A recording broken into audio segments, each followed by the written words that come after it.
எப்படி அவர் 5 கோடி ரூபாய் 6 கோடி ரூபாய் சொத்து சேர்த்தாரு?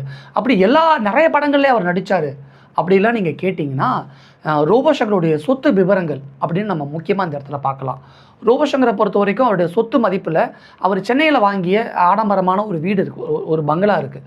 அவருக்கு சொந்தமான பல இடங்கள் இருக்குது. ரோபோ சங்கரை பொறுத்த வரைக்கும் நிறையா ரியல் எஸ்டேட் சார்ந்த விளம்பரங்களில் நடிச்சிருக்காரு. அதன் மூலமாக அவர் சொத்து வாங்கி போட்டதாகவும் இடங்கள் வாங்கி போட்டதாகவும் சொல்லப்படுது. அதே போல் தனிப்பட்ட முறையில் அவர் சில கார்கள்லாம் அவர் வாங்கியிருக்கார், சொந்தமாகவே வாங்கியிருக்காரு. இப்படி இதில் செஞ்ச முதலீடுகள்லாம் சேர்த்து இதெல்லாம் வச்சு பார்க்கும் பொழுது ரோபோ சங்கருக்கு 5 கோடி முதல் 6 கோடி ரூபாய் வரைக்கும் சொத்து இருக்கும் அப்படின்னு சொல்ல தோணுது. முக்கியமாக ரோபோ சங்கருடைய வெற்றி அவருடைய குடும்பத்தினுடைய நிலையை உயர்த்தி இருக்குது அப்படின்னு இந்த இடத்துல சொல்லப்படுது.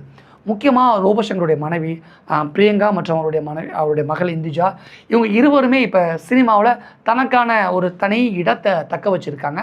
அதற்கு உந்துகோலாகவும் அடித்தளமாகவும் இருந்தது ரோபோ சங்கர் தான். ரோபோ சங்கர் இல்லாட்டி கூட, அவர் இல்லாமல் கூட அவருடைய மனைவி அவருடைய மகள் வாழ்வதற்கு தேவையான வசதி வாய்ப்புகளை, அந்த சூழலை ரோபோ சங்கர் உருவாக்கி கொடுத்துட்டு போயிருக்காரு.